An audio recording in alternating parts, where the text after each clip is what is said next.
My name is Justice Williams, and at 67 years old, I never imagined my only daughter Sophia would call me human garbage at her wedding. After raising her alone since her father died, I had dreamed of this day for years. But standing there in front of 150 guests, hearing those words cut through me like nothing ever had before, I simply walked away in silence, dignity intact.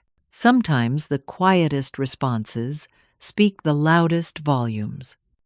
If you are watching this, drop a comment letting me know where you are from, and subscribe to hear how my silence spoke louder than her cruel words. For 40 years, I dedicated my life to teaching high school English. I loved watching young minds blossom as they discovered the power of literature and found their voices through writing. My classroom was my second home, but my first was always the modest 3-bedroom house where I raised my daughter Sophia. Life took a sharp turn when my husband John was diagnosed with aggressive pancreatic cancer.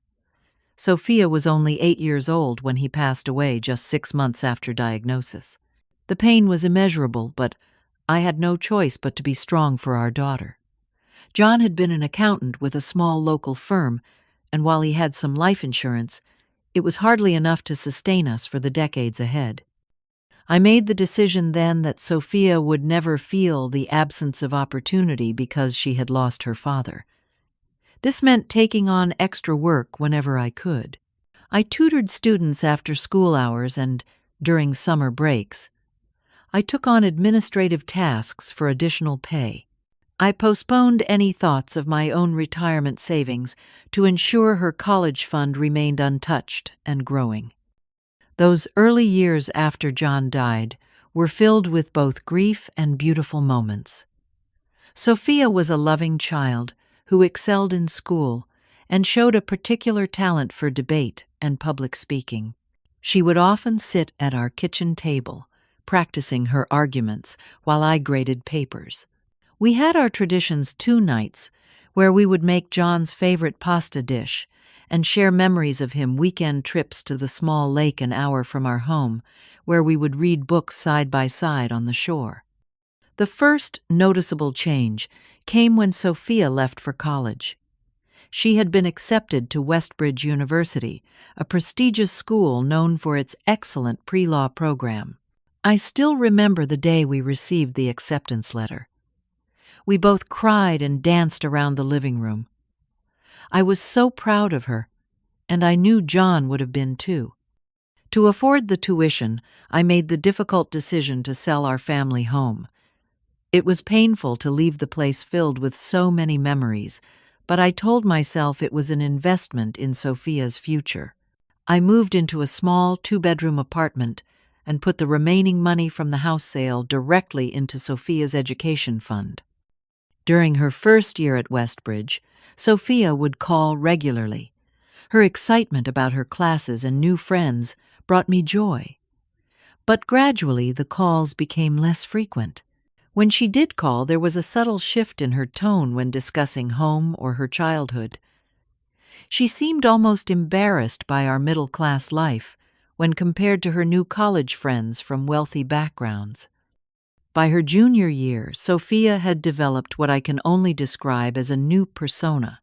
Her voice had taken on an affected accent that sounded nothing like her upbringing. She began making comments about how quaint or provincial certain aspects of my life were. Once when I visited her at school and suggested we eat at a chain restaurant near campus, she scoffed and said, "I don't eat at places like that anymore." It was a small moment, but it stung. It was during her senior year that she met James Harrington. His family owned a successful chain of luxury hotels, and from what Sophia told me, they lived a life of considerable privilege. The first time I spoke with James on a video call, he seemed kind enough, if a bit reserved. I noticed how he looked around Sophia's apartment with curiosity when I mentioned something about her childhood, almost as if he was hearing conflicting information. After graduation, Sophia moved to New York to work at a prestigious law firm, and her relationship with James continued to flourish. When they got engaged after 2 years of dating, I was genuinely happy for her. Despite the growing distance between us, I hoped that this new chapter might somehow bring us closer again. The wedding planning began immediately, and I quickly realized my role would be minimal at best. When I offered to help address invitations or shop for her dress, Sophia politely but firmly declined. Each time we spoke about wedding details, she would say things like, "Don't worry about it, Mom. James' family has connections," or "It's easier if we handle it ourselves since you are so far away." I tried to connect with James' parents, Margaret and William, sending them a warm email, introducing myself and expressing my excitement about our families joining together. The response I received was cordial but brief. Looking back, I realized they were likely confused by the different versions of Sophia they were being presented with. As the wedding date approached, I continued to hold on to hope. I believed that on such an important day, the bond between mother and daughter would transcend any recent distance. When the formal invitation arrived, addressed to Miss Justice Williams rather than mother of the bride, I told myself not to read too much into it. Perhaps it was simply the formal etiquette preferred by the Harringtons. But I couldn't ignore the pang I felt upon opening that thick cream envelope. The woman who had sold her home, worked 3 jobs at times, and postponed her own dreams to give her daughter every opportunity, was now just another guest at the wedding she had sacrificed so much to make possible. Despite the growing unease I felt about my relationship with Sophia, I was determined to be present and supportive on her wedding day. I spent nearly 2 months' salary on a lovely pale blue dress with a matching jacket that I found at a high-end department store. It was more than I would normally spend on clothing, but I wanted to look appropriate for such an important occasion. I had my silver hair professionally styled and even splurged on a manicure the day before flying to New York. The wedding was to take place at the Harringtons' Hamptons estate, a sprawling property overlooking the Atlantic Ocean. When my taxi pulled up to the imposing gates, I felt a flutter of anxiety in my stomach. This world of extreme wealth was entirely foreign to me. The security guard at the entrance asked for my identification, and when I gave my name, he checked his list and said, "Oh, you must be with the catering staff. The entrance for vendors is around the back." I mustered a polite smile and explained that I was actually the mother of the bride. His face flushed with embarrassment as he quickly apologized and directed me to the main house. It was an innocent mistake, but it set the tone for what was to come. Upon entering the magnificent house, I was immediately struck by the flurry of activity. Florists were arranging elaborate displays, photographers were setting up equipment, and various staff members were hurrying about with purpose. I stood in the grand foyer for several minutes, unsure where to go or whom to approach, before a young woman with a clipboard noticed me. "Are you here for the wedding?" she asked briskly. "Yes, Justice, Sophia's mother," I replied with a smile. Her expression changed almost imperceptibly. "Oh, right, Miss Williams. The bride is very busy with preparations right now. Perhaps you could help Mrs. Davis with the place cards in the sunroom." Before I could respond, I was ushered down a hallway to a bright room where an older woman was meticulously arranging name cards on a table. For the next 2 hours I assisted with this task, grateful to be useful, but increasingly aware that I was being kept at a distance from the main wedding preparations. When I finally asked another staff member where I might find Sophia, I was directed to a suite of rooms on the 2nd floor. As I approached, I could hear laughter and excited chatter. I knocked gently on the door, and it was opened by a young woman I didn't recognize. "Can I help you?" she asked, blocking the entrance slightly. "Justice Sophia's mother," I said, for what felt like the 10th time that day. She turned back into the room and announced, "Sophia, your mom is here." There was a brief pause in the conversation inside before Sophia called out, "Send her in, but tell her I only have a few minutes."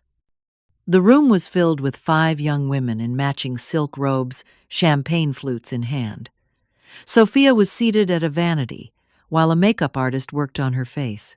She looked breathtakingly beautiful, and for a moment all my concerns melted away. My little girl was getting married. "Mom, you made it," she said, not quite meeting my eyes in the mirror. "You remember my friends from college, right?" I didn't, but I nodded and smiled at the women who offered perfunctory greetings before returning to their previous conversation about someone named Tiffany who had apparently committed the faux pas of wearing white to another friend's rehearsal dinner. "Sophia, you look absolutely stunning," I said, moving closer. "Thanks," she replied, then added, "Be careful of the dress. It's on the bed and the designer flew in from Paris specifically to make adjustments." I carefully skirted the massive confection of white silk and lace that was laid out on the king-sized bed. 15 minutes later, after hovering on the periphery of conversations I couldn't meaningfully participate in, Sophia glanced at her watch and said, "Mom, we have a really tight schedule. Would you mind checking if James' parents have arrived? Yet, they're staying in the guest house." I recognized the dismissal for what it was, but kept my smile in place as I left the room. In the hallway, I took a deep breath and reminded myself that wedding days were stressful and that Sophia had a lot on her mind. As I made my way toward the guest house, I encountered Margaret and William Harrington in the garden. They were an impressive couple, both tall and distinguished-looking, dressed impeccably in what I assumed were designer clothes. "You must be," Justice Margaret said, extending her hand. "We're so pleased to finally meet you." William nodded in agreement, adding, "Sophia is a remarkable young woman. You must be very proud." "I am," I said, feeling a genuine connection with them. She worked so hard to get where she is today. Margaret tilted her head slightly.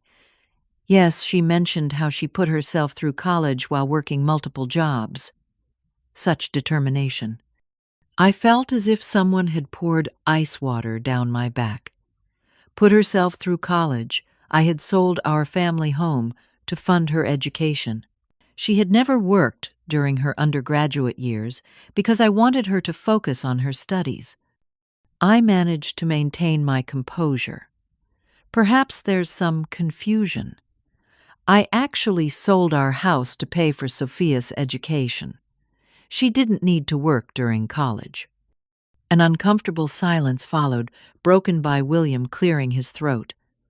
Well, memories can be tricky things, can't they? Perhaps we misunderstood.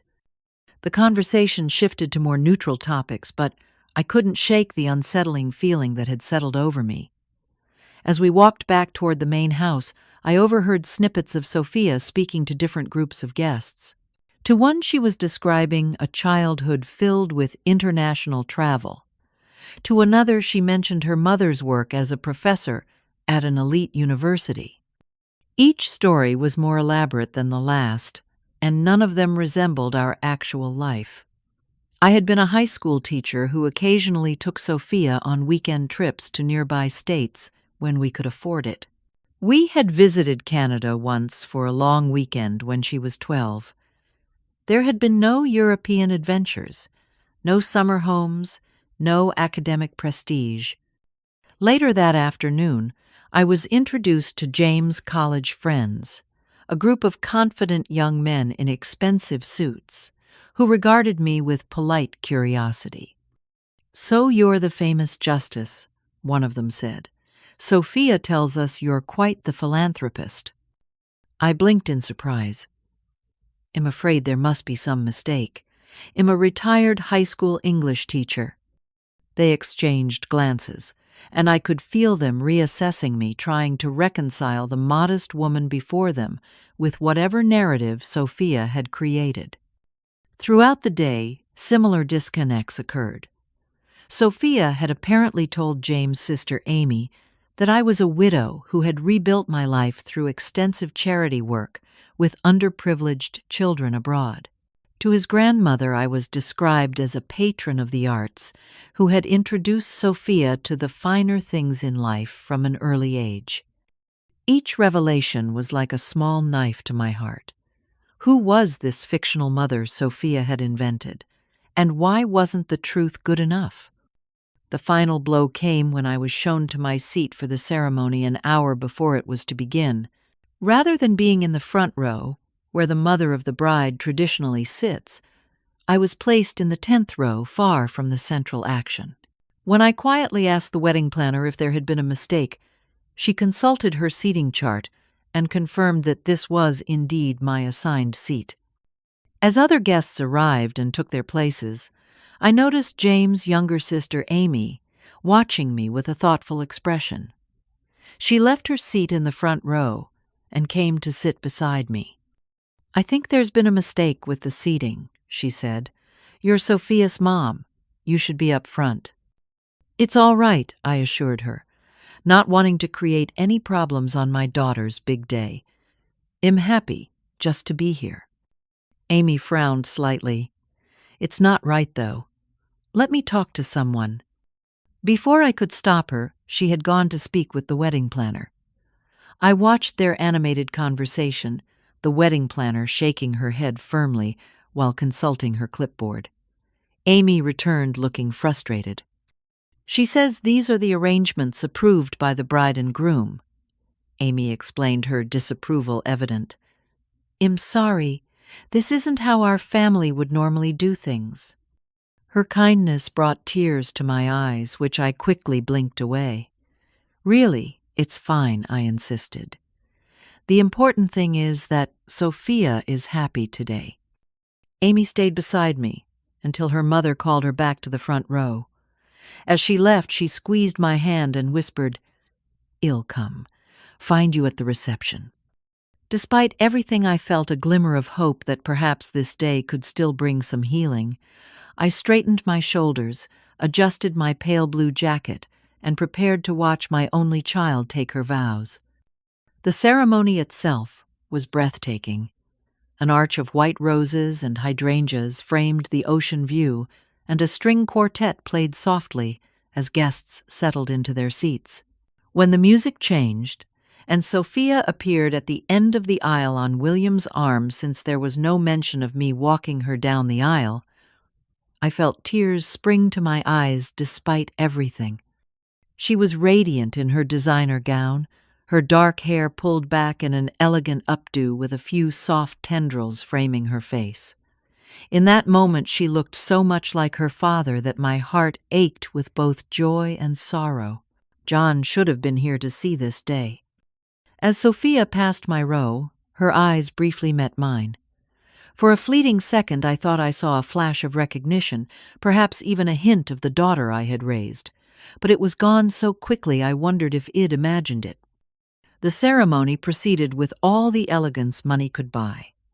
The officiant spoke about love and commitment, about joining two families together in celebration.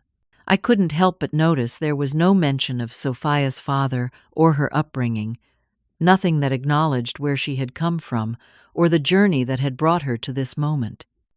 When they exchanged vows, James spoke of Sophia's strength and determination qualities I recognized in the daughter I had raised. Sophia praised James' kindness and integrity values I would have hoped she still held dear herself. They sealed their promises with a kiss as the assembled guests applauded. The reception was held in an enormous tent set up on the lawn. Crystal chandeliers hung from the ceiling, and each table was adorned with elaborate floral arrangements that must have cost more than a month's rent for my apartment. I was seated at a table far from the wedding party, with distant relatives of the Harringtons who were polite, but clearly had no idea who I was in relation to the bride. I did my best to blend in, to appear as though it didn't bother me to be treated as an afterthought at my own daughter's wedding. I made pleasant conversation with those around me, complimented the beautiful venue, and avoided any mention of my actual relationship with Sophia. During the meal, James' grandmother, an elegant woman in her 80s, stopped by my table. She peered at me with bright, intelligent eyes and said, "You look familiar, but I can't quite place you." "Justice Williams Sophia's mother," I explained. Her eyebrows rose in surprise. "But that's not possible. Sophia told us her mother was Alexandra, a curator at the Metropolitan Museum who lives in Paris most of the year." I felt the color drain from my face. My daughter's fabrications had gone beyond embellishment to complete reinvention. What could I possibly say to this woman? "I'm afraid there must be some confusion," I managed, my voice barely steady. Sophia's mother. I've been a high school English teacher in Pennsylvania for most of my life." The older woman studied me for a long moment before patting my hand. "Well, dear, someone isn't being truthful and looking at your eyes. I don't think it's you." She moved on before I could respond, leaving me more shaken than ever. I excused myself from the table and found a quiet corner of the tent where I could gather my composure. This was beyond anything I had imagined. Sophia hadn't just exaggerated our circumstances.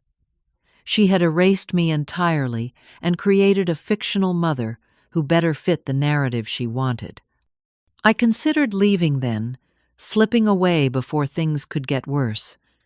But something kept me there.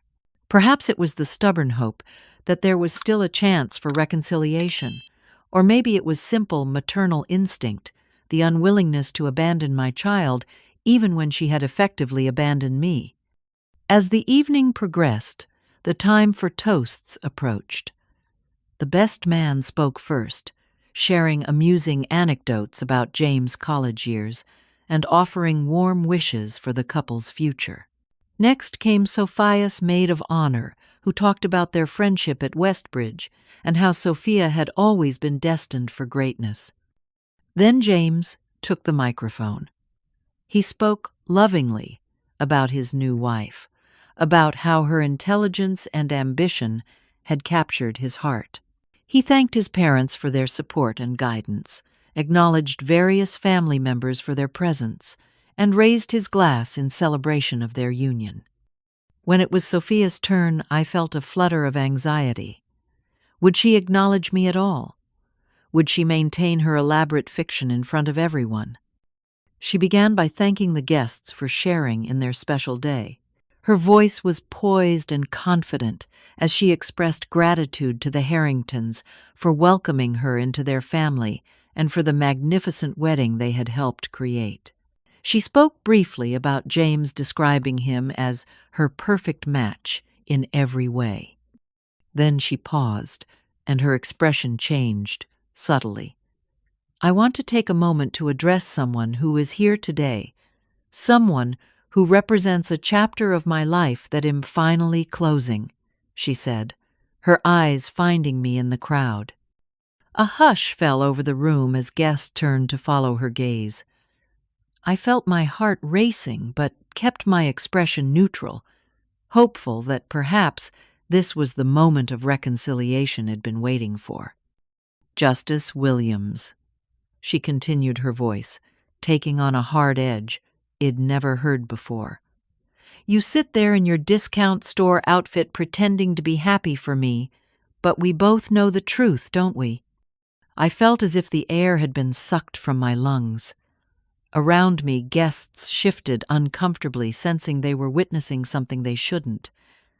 "For those of you who don't know, this woman claims to be my mother," Sophia said with a bitter laugh. "The truth is, she was nothing but human garbage who held me back at every turn. A small-minded provincial woman who tried to keep me trapped in her sad, pathetic life." The silence in the tent was absolute. 150 pairs of eyes were fixed either on Sophia or on me. I could feel the heat of embarrassment and shock on my face, but I kept my back straight and my expression as calm as I could manage. "She likes to pretend she made sacrifices for me," Sophia continued, her voice rising. "But the only thing she ever sacrificed was my potential. While other kids were traveling and experiencing culture, I was stuck in a tiny house with a woman whose idea of excitement was grading papers on a Saturday night." Each word was like a physical blow. I had no idea where this hatred was coming from, or how my daughter could have developed such a distorted view of our life together. "The only reason I'm acknowledging her today," Sophia went on, her voice dripping with contempt, "is to make it absolutely clear that she has no place in my new life. She is only here because James insisted we invite her. And now, like the human garbage she is, she'll go back to her sad little existence, while I move forward with people who actually matter." In that moment, several things happened simultaneously. James stood up abruptly, reaching for the microphone. Margaret Harrington gasped audibly. And somewhere in the back of the tent, a glass shattered on the floor. I didn't wait to see what would happen next. With as much dignity as I could muster, I rose from my seat, placed my napkin beside my half-eaten dessert, and walked steadily toward the exit. I didn't run. I didn't cry. I didn't make a scene. I simply removed myself from a situation where I was clearly unwelcome. As I passed the head table, I caught a glimpse of James' face. He looked shocked and confused, his eyes darting between his new wife and me with growing horror. But I didn't stop. I continued walking straight-backed and dry-eyed until I was outside the tent and alone in the cool evening air. Only then did I allow the tears to come. Back in my hotel room, the full weight of what had just happened descended upon me. I sat on the edge of the bed, still in my pale blue dress, and tried to make sense of my daughter's public denouncement. The cruel words replayed in my mind on an endless loop: human garbage, sad, pathetic life, no place in my new life. How had we come to this point? Where had I gone so terribly wrong as a mother that my only child could harbor such contempt for me?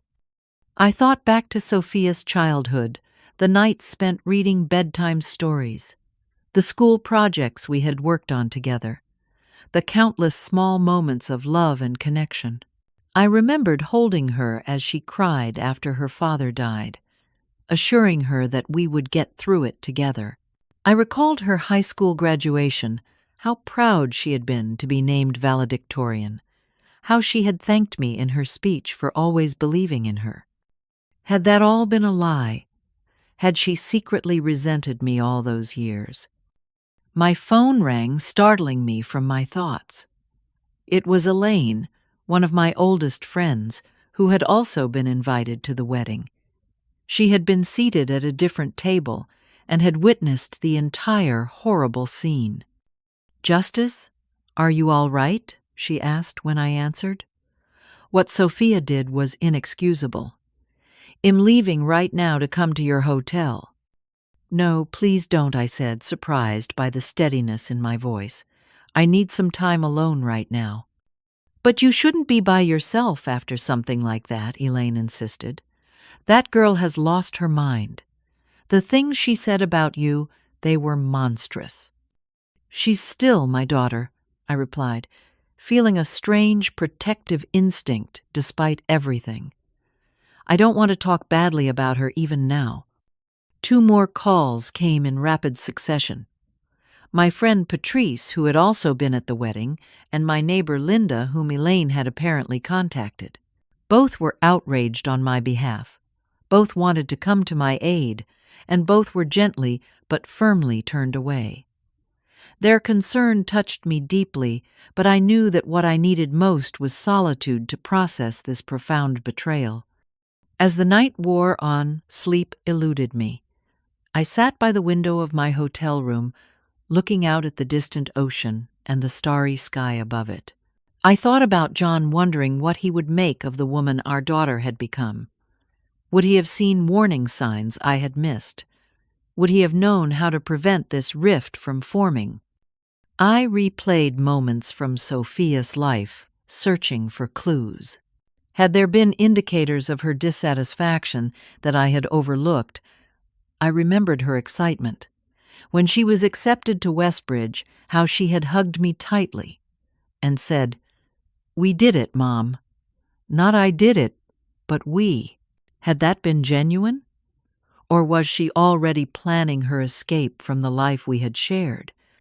I thought about the financial sacrifices I'd made selling our family home, taking on extra work, postponing my own retirement. Had Sophia seen these as acts of love, or had she somehow interpreted them as burdens, as chains binding her to a life she despised? Around 3 in the morning, I finally changed out of my dress, carefully hanging it in the closet. I would donate it when I got home. I would never want to wear it again. As dawn broke over the Atlantic, I made a decision. I had been scheduled to stay another 2 days for the post-wedding brunch and to spend time with Sophia before she left for her honeymoon. But there was clearly no point in prolonging my presence where I wasn't wanted. I called the airline and changed my flight to the earliest available one that day. Then I began packing my few belongings. As I was preparing to check out, my phone rang again. It was an unfamiliar number with the local area code. I hesitated before answering. "Justice, it's Margaret Harrington James' mother." I considered pretending I hadn't heard, but decades of ingrained politeness won out. "Yes, this is Justice." "I'm in the hotel lobby," Margaret said. "I was hoping we might speak before you leave." Part of me wanted to decline to avoid any further humiliation, but another part was curious about what James' mother could possibly want with me after the disaster of the previous evening. "I'll be down in 10 minutes," I said. When I reached the lobby, Margaret was sitting in a quiet corner, 2 cups of coffee on the table before her. She looked tired. The perfect coiffure from the wedding, slightly wilted dark circles, visible beneath her eyes, despite her makeup. "Thank you for meeting me," she said as I approached. "I wasn't sure you would." I sat down across from her, accepting the coffee she pushed toward me. "What can I do for you, Mrs. Harrington?" "Please call me Margaret," she said, then sighed deeply. "Justice, I don't even know where to begin. What happened last night, my family and I are mortified. James is beside himself." I took a sip of coffee, using the moment to gather my thoughts. "It wasn't your fault," I finally said. "You didn't put those words in Sophia's mouth." "No, but we welcomed her into our home, into our family, without really knowing who she was," Margaret replied. "We should have seen the signs." I shook my head. Sophia is very good at presenting herself the way she thinks people want to see her. I didn't recognize it either, and am her mother. Margaret looked at me with genuine concern. "Are you all right? That was a terrible thing to endure, especially in public." I managed a small, sad smile. "I will be all right. I'm going home today. I think that's best for everyone." "Justice, there's something else," Margaret said, hesitating slightly. "James wants to talk to you. Not today, but once things have settled a bit. He's very confused and frankly disturbed by what happened." "I can't imagine why he'd want to speak with me," I replied.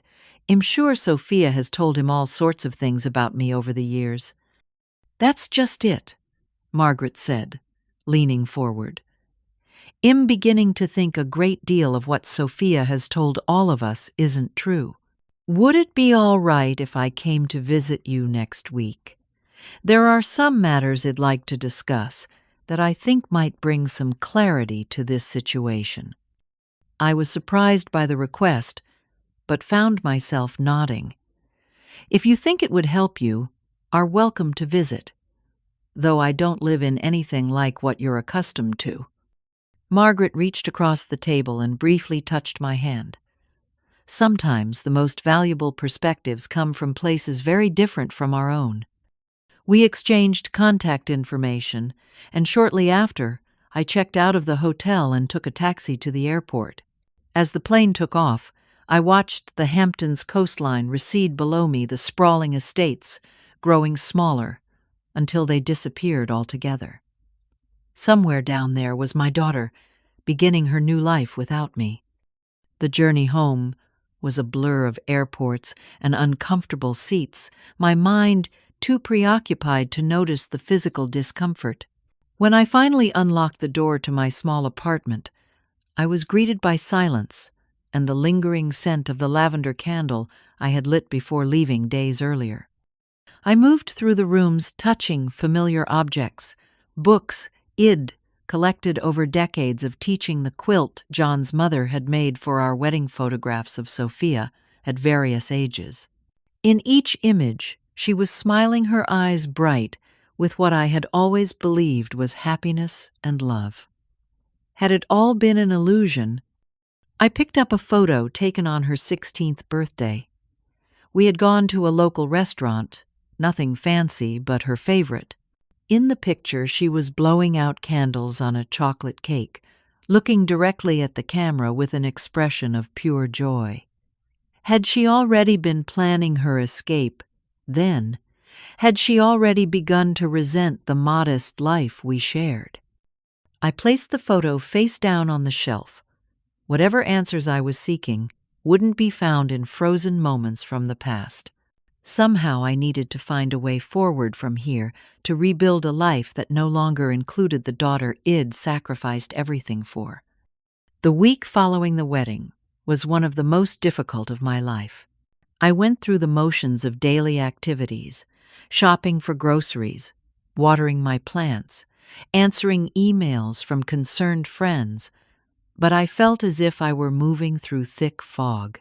The public humiliation had been painful enough, but the complete rejection by my only child cut deeper than any embarrassment could. I had told only a few close friends the full story of what had happened at the wedding. Their outrage on my behalf was touching, but did little to ease the ache in my heart. How does a mother reconcile herself to the fact that her child not only doesn't love her, but actively despises her? 7 days after the wedding disaster, Margaret Harrington arrived at my apartment as arranged. I had spent the previous evening cleaning, suddenly self-conscious about my modest living space. It wasn't shabby by any means. I had always kept a tidy, comfortable home, but it was a far cry from the Harringtons' Hamptons estate. Margaret arrived precisely at the agreed-upon time, dressed in what I assumed was casual wear for her expensive linen pants and a silk blouse. She carried a leather portfolio under one arm and a small gift bag in the other. "Thank you for seeing me, Justice," she said as I invited her in. "I know this must be difficult." I offered her tea, which she accepted gracefully, and we settled in my small living room. There was an awkward moment of silence before Margaret spoke again. "I want to start by apologizing again for what happened at the wedding," she said. "It was unconscionable, and I want you to know that neither William nor I condone Sophia's behavior in any way." I nodded, appreciating her words, but unsure how to respond. Margaret reached for the portfolio she had brought and opened it on the coffee table between us. "Justice, after the wedding, some concerning information came to light," she began. James was deeply troubled by Sophia's outburst and began questioning other things she had told him about her background. He asked his father and me to look into certain claims she had made. She removed several documents from the portfolio and spread them out. I could see financial statements, what appeared to be private investigator reports, and printouts of emails. "We hired a discreet investigator," Margaret continued. "What he found was disturbing, to say the least. Sophia has been systematically creating a false narrative about her life, her background, and especially about you. I leaned forward to look at the documents more closely. There were records showing that Sophia had claimed to have paid for her own education through scholarships and part-time work. There were social media posts and emails in which she described a privileged upbringing with an absent, uncaring mother. "This can't be right," I murmured, though the evidence was clearly laid out before me. "I'm afraid it is," Margaret said gently. "According to what we've found, Sophia has been telling people for years that you abandoned her emotionally after her father died, that you refused to support her education, and that you resented her ambitions." I shook my head in disbelief. "I sold our family home to pay for her education. I worked extra jobs so she wouldn't have to. I postponed my own retirement to ensure she had every opportunity." "We know that now," Margaret said. "The investigator found the property records and your employment history. You worked as a high school teacher for 40 years, took on additional tutoring and administrative work, and sold your home in 2009, coinciding exactly with Sophia's acceptance to Westbridge. But why?" I asked, my voice barely above a whisper. "Why would she create such elaborate lies?" Margaret sighed. "That's what James has been trying to understand. From what we've pieced together, it seems Sophia felt her actual background wasn't impressive enough for the circles she wanted to move in. Rather than acknowledging the sacrifices you made to give her opportunities, she created a narrative of overcoming adversity on her own. It's as if she believed her actual history wasn't dramatic or prestigious enough." I felt sick to my stomach. My daughter had not only erased me, she had vilified me to make herself appear more accomplished and resilient. "There's more," Margaret said hesitantly. "The investigator also discovered that Sophia has been living well beyond her means. Despite her good salary at the law firm, she has accumulated significant debt trying to maintain the lifestyle she pretends came naturally to her. She has multiple maxed-out credit cards, personal loans, and has been borrowing money from friends without repaying it." This was another shock. Id raised Sophia to be fiscally responsible. John had been an accountant and had always emphasized the importance of living within one's means. How had she strayed so far from these values? Margaret reached for the gift bag Shed brought and removed a small box. Before the wedding, we had begun to notice inconsistencies in Sophia's stories. Little things that didn't quite add up. William and I discussed our concerns, but we didn't want to interfere in James' relationship. We thought perhaps she was simply exaggerating to impress us. She opened the box to reveal an elegant pearl necklace. This was going to be our welcome to the family gift for Sophia. Even with our reservations, we believed she made James happy, and we were prepared to embrace her as our daughter-in-law. Margaret closed the box with a decisive snap. After her behavior at the wedding, we asked the investigator to dig deeper. "Justice, I'm truly sorry for what you've been through. No mother deserves to be treated the way Sophia treated you, especially not one who sacrificed so much." I sat back in my chair, trying to process everything I'd just learned. Part of me felt a strange sense of vindication my daughter hadn't rejected the actual me, but rather had created a fictional villain to rebel against. But another part felt an even deeper sadness. If Sophia had gone to such lengths to distance herself from her real life, was there any hope of reconciliation? As if reading my thoughts, Margaret said James is devastated. He truly loves Sophia, but he feels their entire relationship has been built on lies, Hess trying to decide what to do next. "What does he want from me?" I asked, suddenly wary. "Just to talk when you're ready," Margaret assured me. "He wants to understand the real Sophia, the person she was before she created this elaborate fiction. And I think he wants to apologize for his role in what happened, however unwitting it was." My phone rang, interrupting our conversation. It was Elaine, and I was about to let it go to voicemail when I noticed she had already called twice in the past hour. Excusing myself, I answered. "Justice, have you seen the posts?" Elaine asked, without preamble. "What posts?" I replied, confused. "On social media. Some of the wedding guests have been sharing what happened with Sophia's speech. It's gone viral. People are outraged on your behalf. And just as someone took a video, I felt the blood drain from my face. The most humiliating moment of my life had been captured on video and was now being shared with strangers across the internet. But that's not all, Elaine continued. Sophia's college friends are coming forward with stories about how she used to lie about her background even back then.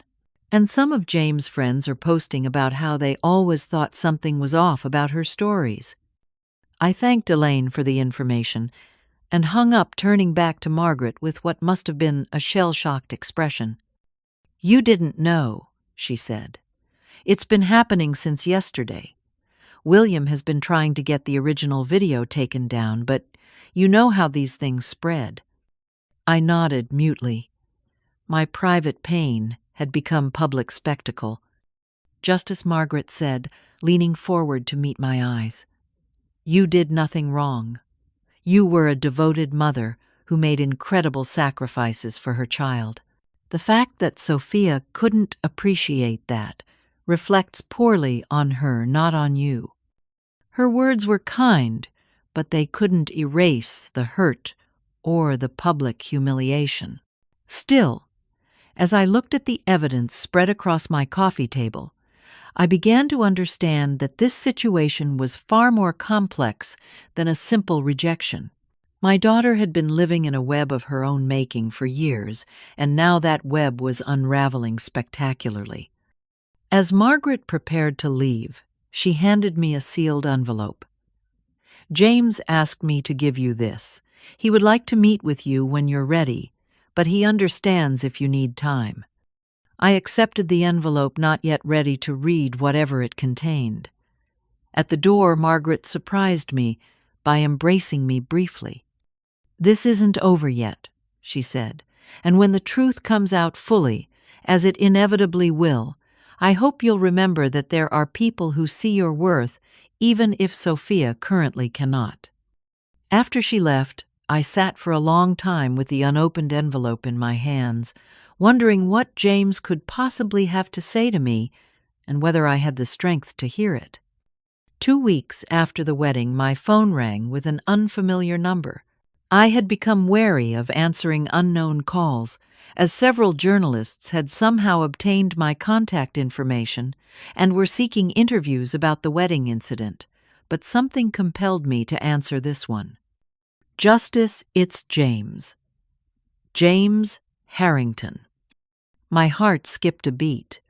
I'd read his letter, a sincere apology for what had happened and a request to speak with me in person. I'd been undecided about whether to agree.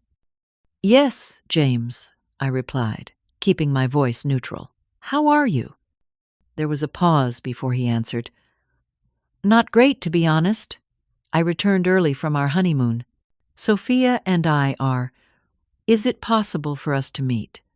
There are things I need to understand, and I think you deserve some explanations as well." Despite my reservations, I found myself agreeing to meet him the following day at a quiet cafe near my apartment.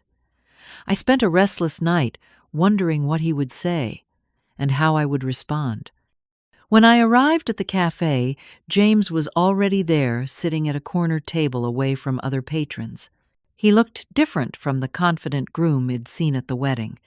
His face was drawn with dark circles under his eyes, and his shoulders were slumped with what appeared to be exhaustion or defeat. He stood as I approached, extending his hand formally. "Thank you for coming, Justice. I wasn't sure you would." We sat down, ordered coffee, and then faced the awkward task of beginning this difficult conversation. "I want to start by apologizing again," James said. What Sophia did at the wedding was inexcusable. I had no idea she was going to say those things. If I'd known. It's not your responsibility, I interrupted gently. Sophia makes her own choices. James ran a hand through his hair, a gesture of frustration. But that's just it. I feel like I don't even know who Sophia really is anymore. The person I fell in love with, the person I thought I was marrying, doesn't seem to exist. What do you mean? I asked, though I had a growing suspicion based on what Margaret had shared. After the wedding, after what she said about you, I started questioning everything James explained. Things that had seemed odd, but that I'd dismissed. Inconsistencies in her stories about her past. The way she would get defensive when I asked about her childhood or her family. He pulled out a folder similar to the one Margaret had brought to my apartment. When we got to our honeymoon suite, I confronted Sophia about her speech. She tried to justify it, claiming you had been emotionally abusive, that you had tried to hold her back from succeeding. But the Sophia I was seeing in that moment, the cold, vindictive person spewing hatred about her mother, didn't match the warm, compassionate woman I thought I'd married. James took a deep breath before continuing. I barely slept that night, and the next morning I called my father.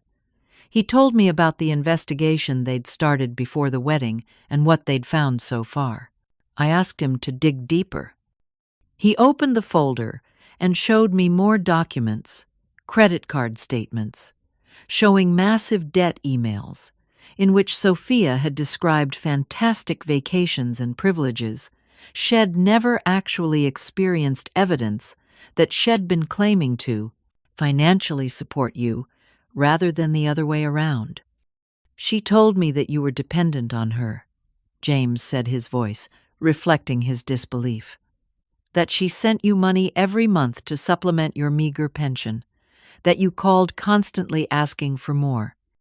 I shook my head, too stunned to speak. The fabrications were even more extensive than I'd imagined. The most disturbing part, James continued, is that when I presented her with this evidence, she didn't even seem to recognize that she'd done anything wrong. She became angry, accused me of spying on her, and then tried to convince me that the evidence had been manipulated. When that didn't work, she said I was being cruel and unfeeling, just like her mother. What are you going to do? I asked quietly. James looked down at his coffee cup. I've consulted with a lawyer about having the marriage annulled. Given the extent of the deception and the fact that we have documentation showing Sophia misrepresented fundamental aspects of herself and her life, there's a strong case. I felt an unexpected pang of sadness for him. Despite everything, he had clearly cared deeply for the person he thought Sophia was. I'm sorry, I said. This must be incredibly painful for you. James looked up, surprise evident in his expression. You're apologizing to me. After what she did to you, Justice. If anyone deserves an apology here, it's you. Before I could respond, my phone buzzed with a text message. It was from Patrice, one of my friends who had been at the wedding. The message read, "Check your email. Sophia's friends are reaching out to you. They found out the truth." I excused myself briefly to check my email on my phone. There were messages from 3 young women who identified themselves as former classmates of Sophia's. They expressed shock at what had happened at the wedding and offered apologies for having believed Sophia's negative portrayal of me over the years. One wrote, "We should have realized something wasn't right. The stories kept changing and becoming more dramatic. I'm so sorry we didn't see through it." When I returned to the table, James was looking at his own phone with a grim expression. "More apologies from people who attended the wedding," he explained. "Since the video went viral, it seems everyone has an opinion or wants to offer support. My mother told me your friend called about the social media posts." I nodded. It's strange to have such a private pain become so public. For what it's worth, the public sentiment is entirely on your side, James said. And as more of Sophia's lies come to light, people who knew her are coming forward with their own stories of deception. Over the next hour, James shared more details about his relationship with Sophia, how they had met at a charity event where she had presented herself as a self-made success story, how Shed gradually introduced contradictory information about her background, how Shed always had a reason they couldn't visit her hometown or meet her old friends. In return, I told him about the real Sophia, the bright, loving child Shed been, the gradual changes it observed during her college years, the growing distance that it attributed to normal young adult development rather than calculated Reinvention. As our conversation wound down, James asked the question I had been dreading. "Have you heard from her since the wedding?" "No," I admitted. "Not a word." "She tried to call me yesterday," James said. I didn't answer. My lawyer advised against direct contact until the legal proceedings are underway. But I have no doubt she'll reach out to you eventually, especially once the annulment is filed. "What will you tell her if she does call?" I asked. James considered this for a moment. "The truth, that I fell in love with someone who doesn't exist, that I can't build a life with someone who could do what she did to you, who could lie so extensively about such fundamental things." As we parted ways, James hesitated, then said, "Justice, regardless of what happens with Sophia, my family, and I would like to stay in touch with you. My sister Amy asks about you often, and my parents have expressed the same wish." I was touched by the offer, especially given the circumstances.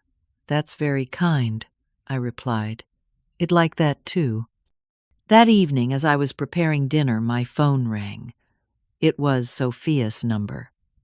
After months of hoping for more frequent contact with my daughter now that the call was coming, I found myself hesitating to answer, but I knew that avoidance would resolve nothing. "Hello, Sophia," I said, keeping my voice steady. "This is all your fault," she began without preamble, her voice tight with anger. "James is talking about annulment. His family has turned against me. Everything is falling apart, and it's because you had to play the victim at my wedding." I took a deep breath, reminding myself that responding with anger would only escalate the situation. "Sophia, you called me human garbage in front of 150 people. You publicly humiliated me and denied the sacrifices I made for you throughout your life. How exactly is this my fault?" "You could have just gone along with it," she snapped. "You could have backed up my story instead of contradicting everything I said about my life." Her words left me speechless. She seemed to have no understanding of the gravity of what Shed done or the hurt Shed caused. In her mind, my sin was failing to participate in her elaborate fiction. "Sophia," I finally said, "I raised you to be honest and kind. I sold our home to pay for your education. I worked extra jobs to give you opportunities. I have loved you unconditionally from the moment you were born. And this is how you repay that love, with lies and public humiliation." "Oh, stop with the martyr routine," she retorted. "You didn't do anything special. That's what parents are supposed to do. Why should you get credit for the bare minimum?" I realized then that there was no reasoning with her, at least not in her current state. Whatever narrative she had constructed about her life and about me was too deeply entrenched to be dismantled in a single conversation. "Sophia," I said firmly, "I will always be your mother, and I will always love you. But I cannot and will not accept being treated this way. When you're ready to speak to me with respect and honesty, I'm here. Until then, I think we both need some space." "Fine," she spat. "Enjoy your lonely, pathetic life. I don't need you or James or any of them." She hung up, leaving me with the echo of her bitter words and a profound sense of loss. The daughter I had raised seemed to have disappeared, entirely replaced by this angry, entitled stranger who saw me only as an obstacle to the narrative Shed created. Yet even as I acknowledged the pain of this reality, I felt something else stirring within me, a quiet strength, a determination not to let Sophia's rejection define me. For too long, Id centered my life around being her mother. Perhaps it was time to rediscover who Justice Williams was beyond that role. 3 months after the wedding that had so dramatically altered the course of my life, I found myself sitting in a small office across from Dr. Lenore Baker, a therapist recommended by a friend. Id resisted the idea of therapy, initially believing I could work through my feelings on my own. But the complexity of emotions surrounding Sophia's betrayal and the very public nature of our estrangement had proven more challenging than Id anticipated. Just as Dr. Baker said gently after Id recounted the events of the past few months, what you've experienced is a profound loss. In many ways, it's similar to a death you're grieving the daughter you thought you knew and the relationship you believed you had. Her words resonated deeply. I had been experiencing classic symptoms of grief, insomnia, loss of appetite difficulty, concentrating. But underlying these was a persistent question that kept me awake at night. How had I failed so completely as a mother that my only child could despise me so thoroughly? Dr. Baker helped me understand that Sophia's behavior reflected her own internal struggles, not my failings as a parent. We don't yet know the full story of why Sophia felt the need to reinvent herself so dramatically, she explained. But what we do know is that you provided a stable, loving home. You made sacrifices for her education and welfare. You did the best you could with the resources you had. Over the weeks that followed, I began to rebuild my life piece by piece. Id retired from teaching the previous year, but now found myself seeking meaningful ways to fill my days. I volunteered at a local literacy program helping adults learn to read a use of my teaching skills that brought me genuine satisfaction. I joined a book club at the library finding community among fellow readers. And somewhat to my surprise, I developed a friendship with Amy James' sister, who called regularly and occasionally visited when she was in Pennsylvania. Through Amy, I maintained a connection with the Harrington family. Margaret and William had been true to their word about wanting to stay in touch, inviting me to dinner when they were in the area, and sending thoughtful cards on holidays. It was an unexpected silver lining. A new extended family formed through the most painful of circumstances. As for James, he had proceeded with the annulment which was granted based on the extensive evidence of Sophia's deception. He had moved back to Boston to work in his family's business, and according to Amy, was slowly healing from the experience. Sophia herself remained a complicated presence in my life, though largely an absent one. In the months following the wedding Shed, made a few attempts to contact me, angry, accusatory calls that I had learned to cut short when they turned toxic. The public exposure of her lies had cost her professionally.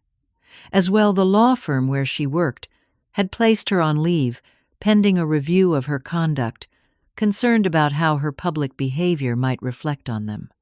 4 months after the wedding, I received a letter from Sophia. Unlike her phone calls, which were reactive and emotional, the letter showed signs of reflection.